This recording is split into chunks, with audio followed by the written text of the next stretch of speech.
Welcome to get to know the speakers of DigitalConfex. Today we have with us Ron Thomas, who is Managing Director at Strategy Focused Group. He will be joining as motivational speaker on the topic, the role of workforce strategy in scaling entrepreneurial marketing efforts during the Digital Marketing, Advertising and Technology Confex happening in Dubai on 17 to 18 October. Hi Ron, welcome to the chat show. Hey, how are you? Good to see you again. Yeah, I'm good, and it's a pleasure to have you on our chat show and our conference, Ron. So please Thank give you. us a brief introduction of yourself and your field of expertise for our audience. Expertise is human resource strategy, not human resources for the most part. The profession is moving more towards a strategic approach.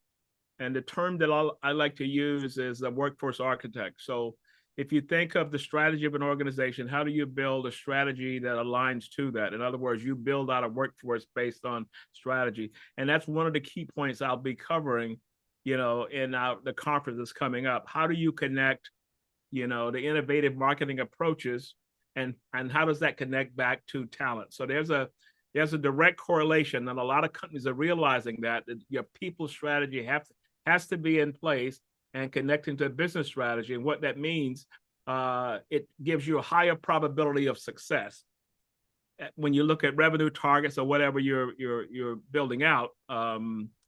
Because if I've got the right people and they're executing at a higher level, I can hit my targets. So I'll be closer to targets that as opposed to just saying, here's a business strategy, and we just start hiring people. That whole hiring process, strategic talent acquisition, competitive branding, understanding the external marketplace, geographical regions, the brand of an organization, all of that is strategic HR and understanding how to connect those two dots. Well, connecting current state to future state and building the bridge to connect those two. And that's people strategy. I think it sounds very interesting, and we will be looking forward for your session also. So tell us your excitement for our event.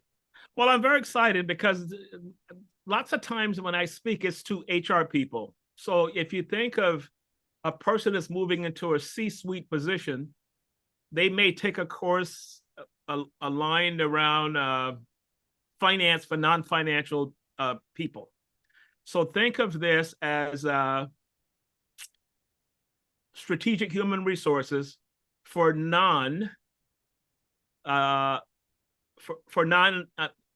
me go back again. Strategic human resources, and we're going to take that and align that to marketing practices, the marketing strategy. So the strategy here, marketing is how are we going to push this product out, and what my discussion will be about the importance of connecting those two dots, building the bridge across, to use that metaphor again. So moving forward, I have a few questions for you today. My first question is, why is it important to have a critical connection between workforce strategy and marketing success? Well, it kind of goes back to what I was talking about before. In a lot of eras in the past, businesses operated, human resources was seen as an administrative, process-driven front, and we just filled orders. Now we want to be in the room to understand strategy, because if we understand strategy, we can build out a better people approach to make sure we're sourcing the right talent that we're going to need, understanding the competencies that's needed for a particular role. Once you figure out the strategic role that's going to be needed to drive it forward. I think the critical connection is very important. So you also mentioned business strategy, people strategy. So why would that be important? Well, it kind of goes back to what I'm talking about before, and the missing piece was the bridge. So current state, future state is the strategist going to get us to the other side. And in a lot of cases, I'll mention this again, there was nothing in the center. There was no bridge building across, and we were just filling an order. Now, in understanding strategy and having HR in the room to understand that, we can design a better people approach, which will enable us to hit those targets a lot faster and manage the people inside of an organization. So you look at an organization that could have 1,200 people. What's happening? What is the gender breakdown? What is the average tenure? Which roles are generating higher turnover, which is a cost factor as well as talent factor? So the strategic human resources today is looking at an entire workforce under a microscope to see what's percolating that could have a negative impact on the business. I think the importance is very much needed right now. So why do you feel skills and capabilities are important in strategy alignment? So think of this. Think of all of the discussions around AI, Chat GPT. The workforce is going to change tremendously. Skills and capabilities are going to change tremendously. And I'll go back to, if you're doing marketing the old way of doing marketing versus the new way of doing marketing, using AI as kind of a companion in doing that, you can design better strategy. And that means the skills and capabilities inside of that marketing department, inside of finance, inside of business development, all of these things are coming into play. And the entire workforce, for the most part, will have to be reskilled. Even the C-suite is going through kind of a crash course to understand capabilities and skills that's needed from their side and understanding the transition point to their business unit. I think it sounds very interesting, and I will be looking forward to your session, I think. So I have prepared some rapid fire questions also. So my first question is, which song can cheer you up while working that you Well, listen? you know what? Music, I like music, but I like music in the context of music and I'm relaxing. When I'm working, I tend to listen to podcasts. Yeah, I think that is also great. Yeah, I'll listen to a podcast referencing something. So even when I'm out and exercising, I have a podcast on versus music. Music I'm doing when it's Friday afternoon to Saturdays, I'm just kind of cooling out, may have a drink or something, and then I'll do that. So I kind of separate the two. So my way of looking at it is a little different. Good.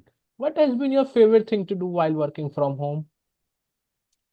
Favorite thing to do when I'm working from home is work. I enjoy work. So I remember reading a quote that said, if you love what you do, it's not work. And for me, it's not work.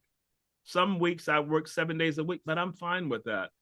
I have a problem sometimes of getting bored. If I don't have anything to do, if I don't have my to-do list and I'm just kind of sitting around, I get bored. But if I'm behind my computer, if I'm thinking through and I'm making notes about something, following up with this, developing an outline for this, I'm fine.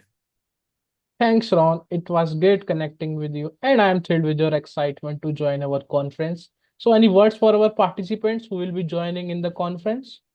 I'm looking forward to it. I'm looking forward to talking to marketing people. I did a session like this for a finance group, and I found that it was very interesting. So many people came up to me afterwards because they had never thought of the people side of the business.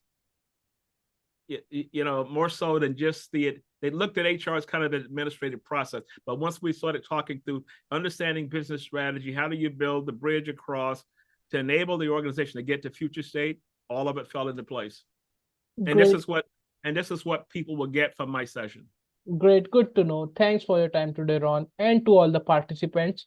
Don't miss this session happening on Digital Marketing, Advertising, and Technology Confex on 17 to 18 October. Get a great chance to connect with him in person.